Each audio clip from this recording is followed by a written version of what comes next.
What's up, YouTube? Thrift Hunter here with this week's estate sale finds. I bought a couple of nice pieces, obviously a really nice big squash blossom, a nice silver bracelet. I did a trade for some stuff. I bought a bunch of rings here off of eBay. I've been just kind of wheeling and dealing, doing my thing with the jewelry. It's been pretty slow at estate sales and just flea markets and garage sales and all that sort of thing's been pretty dang slow. Sales on eBay have also been pretty slow, but I did sell the two pens, the jade and the lapis pens from the last video for 600 bucks. I was hoping for a little bit more, but that was just for the two pens. I still have the green marble pen to sell. Still have to list that one by itself. The buyer just wanted the two. So for 600 bucks, I bought them both for 40. So that was a good deal. So that pretty much made my week. But yeah, let's go ahead and get started and show you a little bit closer up of what I bought. I think the most obvious one is this really nice big squash blossom piece. I saw this at an estate sale by a dealer who I know, who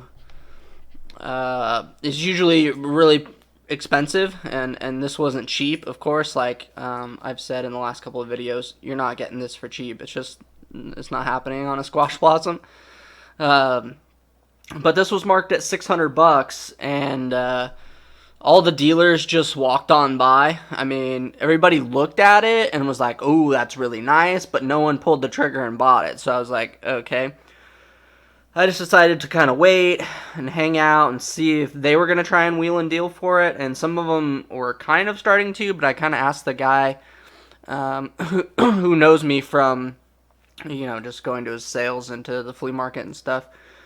I just was like, "What's your best on this?" And after about, maybe half an hour of the sale being open, and he was like, "Well, now since no one's grabbed it at 6, he's like, I could do 5."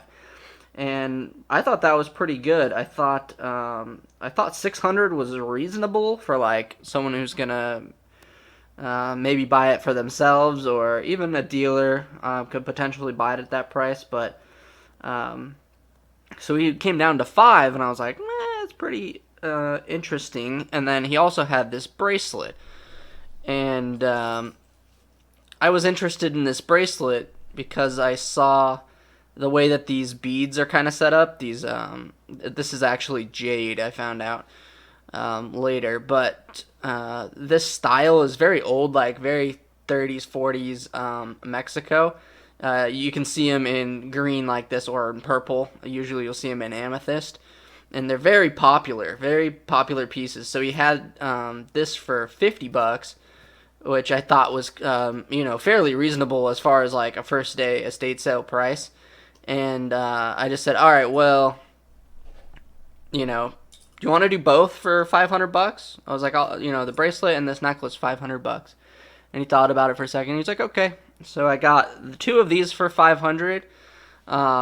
Very happy with that deal. There's not like, boatloads of profit in there, but there's definitely some. And it's just, like I've said many times, it's just about the quality. It's really, it's hard to really get through to people that it's not about the price. It's about the piece. I'm just going to keep saying that. It's about the piece. Like, don't think about so much about the markings and the, I've taught you guys all so many things about, what things to look for as far as construction and everything like that. But really just take a look at it and see how nice it is and just be like, well, how much would someone pay for this? Does this strike you as something like really good quality? I don't know. It's kind of hard to explain, but obviously you have to factor in the price, of course. But I'll pay more for a good quality piece and know that I'm 100% safe on buying it. So like this piece is just all day good quality. It's over 50 grams. It's very heavy. And I didn't really think about the stones too much until I was out in I had this in the sun, and these kind of started sparkling a little bit. I was like, oh, those are jade. So they're Mexican jade, and then the construction is just really nice on this. And then same with this one, no signature, and then you can see the old price. A lot of times on old Native American stuff, they will Sharpie on like their retail price on them. It doesn't really matter too much. I mean, one artisan might price their stuff a lot higher than another artisan. It's just how it goes. So this one was priced at like 540, but we don't. It's all kind of rubbed, so it could have been more. Who knows? But just liked the green and the blue colors, like the alternating colors. And I believe I did some research, and I think this is called Caraco Lake turquoise. It's got a very distinctive kind of pattern, especially like in here. It's almost like these little smaller circles. See that? How it's kind of like almost like an egg look, I guess. That's very characteristic of that Caraco Lake. Also, like the very flat with not a lot of veining, where you can see a lot of the flat color. Is very characteristic of that area. So it's nice to have the turquoise name. Not super important. I mean, there's all kinds of different turquoise mines, and some of them are more popular than others. But I also got this ring. I got this today at flea market, and I think it's from the same place. I think this is a Caraco Lake turquoise piece as well. Again, it could be a different one, but that's what I'm going with on it. But this was $60. They were asking 80. They said they would come down to 60, and it's signed. So I bought it, and I showed it to a couple of other dealers, and they're like, "Whoa, like $60, like that's a lot," because most dealers won't want to pay up for turquoise rings, and I get it. It's this one's different than what you typically see. So a lot of dealers have like 50 turquoise rings, and I've said this before. You go to the flea market, and people just have tables and tables and tables of this turquoise stuff. But this one is just a little bit better quality going on with it. So first of all, stone's in good condition, no cracks. It's got a stamped design around it, and it has a signature, and it's a big size, and it's heavy. It's got stamping on the sides. It's just got a little bit more than your typical turquoise ring, I think, at least. So $60 to me seemed like really cheap. Usually when you go to, estate sales, flea markets, they'll have these at $250, which is around what I priced this one at. I think reasonably, again, it depends, but 125 to 150 is probably pretty reasonable on this, I would think. But we'll start it out high and just kind of see, because you never know, someone's looking for something just like that. You never know. Alright, so there's those pieces. What else did I get? I did pick up this sterling watch band. Paid $20 for this. Again, just older. The older Native American stuff is just better. It's the same with this Mexico piece. It's just older. It's just on the older side, on the 40s. Whereas like this is actually a little bit newer, the squash blossom. This is probably 50s or 60s, which is, it's not 70s. So I do see a lot of squash blossoms that are like more 70s and 80s that are a little bit lower quality. You don't get the big turquoise all the way around. You'll get like one turquoise here and here and here, or like it's just the bar. It doesn't have this leaf design. It's just a little bit more plain and a little bit less silver, not quite as heavy. This one's very large, so still early, but not really early, like the box bow squash blossom I had a while ago. But this is more older, and it's got bear, design to it. A lot of people collect bear stuff. So that's why I bought this for 20 bucks. I mean, the last one I sold, I think, $50, and it sold buy it now right away. So I think I priced this one on the higher end. I think I priced it at 100, but I don't really expect that much for it. But maybe 60. I mean, 60, 70 bucks could be reasonable on this. We'll see. Right now, nothing's selling. I mean, it doesn't matter what I price anything at right now. It's just not really moving. Which is a shame, but it'll pick up. I mean, I'm not worried. I definitely have good quality items that are worth the money. You just have to wait for the right buyer. I did pick up these two belt buckles. Nothing great here, but I just went to this estate sale. This is probably the third or fourth estate sale I went to for the day. It was later in the day. Hadn't found anything, and then I see these two sterling belt buckles. This one's priced at 30, and this one's priced at 50. I'm like, oh, that's pretty reasonable. How has no one bought these or tried to buy them? Looked at this one, no damage to this one. It's got nice clear silver marks to it, which a lot of times they're just like unmarked, or you can't really tell if it's silver. This one's very clear marked, so very common. These like this style of it is very common. But this one was a little bit more unique and heavier, but it has damage. So I could see maybe why no one picked this one up, because it had this it's got a little bit of enamel missing, which I think you could really fix with some like white enamel paint and it would look fine. But this one is Taxco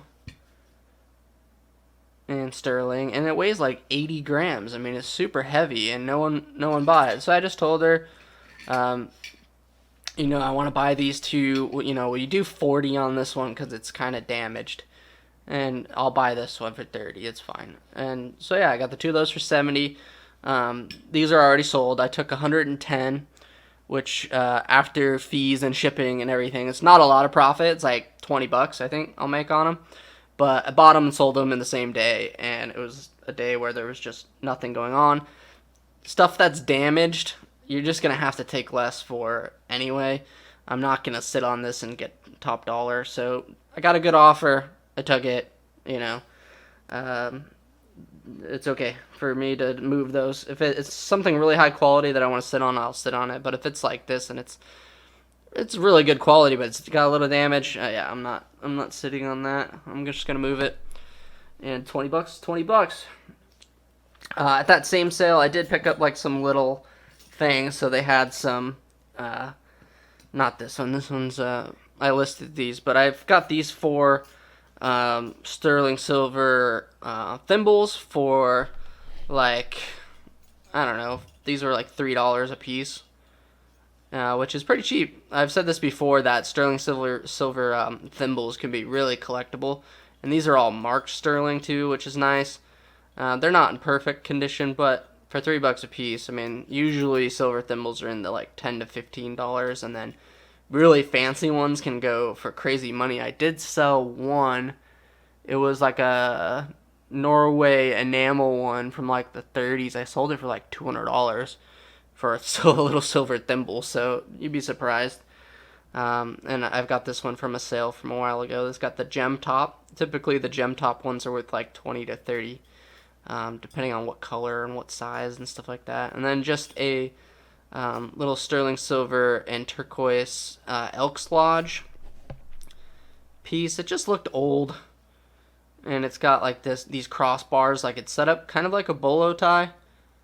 And this was 15 bucks, so I just, that's an old piece of turquoise, good quality turquoise in there, so, and sterling, so whatever. I mean, nothing great, but I was just getting everything together. What else did I get? I bought these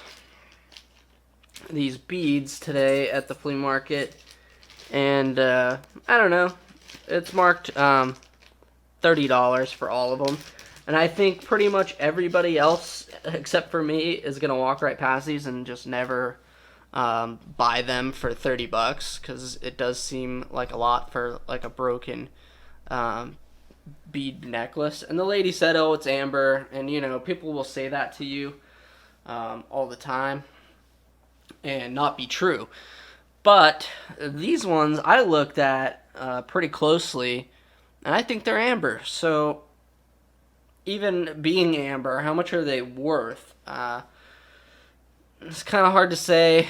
It really depends on a lot of factors: the color, the size, the weight, all of that sort of thing. The shape. If someone's looking for this shape of beads, I would say that the color is not that strong on them as far as like what most desirable color you would want.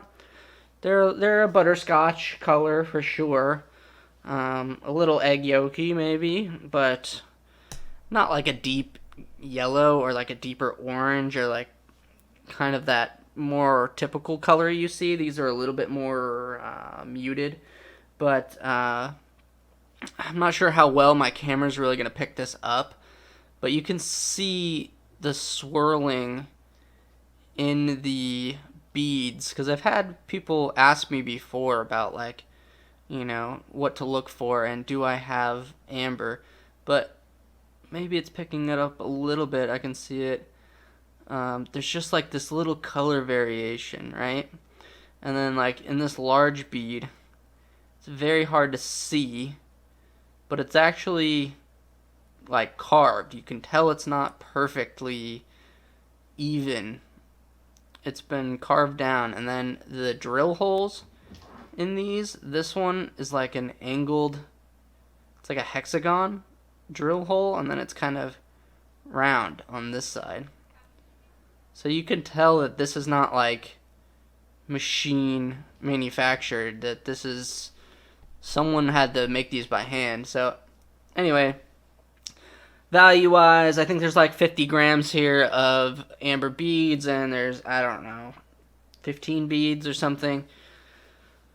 I would think reasonable would be like $75 to $100 is probably what I would hope for these. So yeah, I bought those. We'll see how we do on them. I really don't know.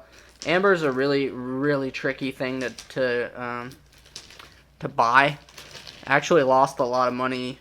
Not a lot of money, but I lost some money on some of the amber I bought before in that big amber haul. But the ones that did do well were these type of finished kind of olive-shaped beads or barrel beads tend to do better. So we'll see. I mean, these could go anywhere from like $10 to $1,000. I mean, it's really hard to tell, but they look like amber to me. We'll see what we do with those. And then just the last couple of things. Obviously, I have all these rings here that you can see off in the distance here. These were some rings that I bought on eBay. So I bought this lot. I'm starting to try out like sniping listings on eBay, making people offers, seeing if I can make a profit on buying stuff from other people and then putting it in my store, which I haven't done in a while. I used to do it like on costume jewelry lots and stuff. So now I'm going to start trying it on like silver and gold, like buying scrap lots where it's listed as all as scrap, and I pay a scrap price basically, and then like some of it, which would be this stuff, is really junky, and that I would just re-scrap, and then some of it, which is this stuff, that I think is a little bit better quality or in good condition, that I think I can maybe get more for. So yeah, that's my plan. I'll let you guys kind of know how it goes. We'll see. Hopefully I'll have a lot more coming in soon. But I'm working on these, and there did turn out to be, like in this lot, just for example, quickly, there was a James Avery ring in the lot that I bought as scrap. It's a small ring, but it's a designer ring, and it would be worth around $40 to $50 this ring, so we'll see how we do on that. But on a scrap price, it cost me about $2, so there's potentially a lot of profit in there. There's like a nice CZ ring that I bought. These are the ones that are listed already. Here's a piece ring says shalom and peace, and it spins on the inside there. So like I picked that up again. My cost is about $2 on that. I put it up for like, I don't know, 25 bucks. And then like here's another designer signed ring. Again, like these rings all look in fairly good condition. And again, this person that took my offer was actually a YouTube subscriber, or watches my videos at least. So that was really cool. He's like, oh, I watch your videos all the time, so I took your offer. So that was really cool. That all the people that pretty much do jewelry have at least seen at least one of my videos, probably. So yeah, there's just like a bunch of rings. I'm not going to go through them all right now. They'll be up in my store soon. But lots of like designer stuff, like little bands. Nothing expensive, so it's going to be more of an experiment to see, is it worth the time to list all of these and ship all of these? Am I going to make enough money to cover my time expense is going to be the main thing. So we'll see how we do on those. I'm into the lot of all the rings for 275 bucks plus tax, which the tax I should be able to get back because I'm reselling the things that I bought, so I should only have to pay tax on it once. I mean, I will have to pay tax, but not double tax. But I mean, there's some really cool rings. There's like this curb ring that's like a chain with CZs on it that's sterling. So we'll see how we do on those. And then just the last piece that I have is this Rebecca Collins set. I did a trade with my buddy. His name's Zach. I'm going to link his YouTube and his eBay store. He wanted a shout out, so shout out to Zach for hooking up this deal. He saw some Ray-Ban sunglasses in my eBay store. He was like, oh, I'm interested in buying those. I had told him I was interested in these rings when he bought them. He got this deal off of Facebook Marketplace, which I've looked on Facebook Marketplace 100 times and have never seen any good deals. But he was able to get a good deal on some of this stuff. And I saw this, I was like, oh, those are really nice. And when you look up completed listings, this stuff sells for a lot of money. This is all signed Rebecca Collins on the inside there. But he had been sitting on them for a long time and just wasn't selling. It's just like a lot of my stuff right now too, and I totally get it. Stuff's just sitting. It's not selling, no offers, no interest, no views, no watchers. I mean, just dead, right? So he wanted to get rid of these. He knew I was interested. He wanted something that I had, and so we did a deal where I bought these from him and just put them up in my store with some new pictures and a different description. I also cleaned these up a little bit with some of my jewelry cleaner that I got from Simple Shine. Again, if you guys are interested in any of the jewelry cleaner that I use, I'll have links in the description below for that. But go ahead and check out Zach's YouTube. He's doing a few videos. He hasn't done that many. He has a small channel. But if you guys can, go check out his videos. He buys really cool stuff, really high-end stuff. He watches a lot of my videos. He buys stuff that I teach you guys on what to buy. And check out his eBay store. He's got lots of really nice items at good prices. He's also doing consignment for a lot of people. So he'll have some higher end stuff that's on consignment that he can do deals with you for that stuff. Really reasonable on his prices. So check his store out. I'll have my store in there if you guys want to purchase any of this stuff. And that concludes our video for today. It's kind of a short one. Not a whole lot to report. Beautiful squash blossom. A nice trade. Gorgeous ring. And then I've got like 100 rings to list, so I'll be really busy. Just trying to find a way to make money even when, things are dead. So we'll see how we do. And leave a thumbs up, subscribe. Thanks for watching.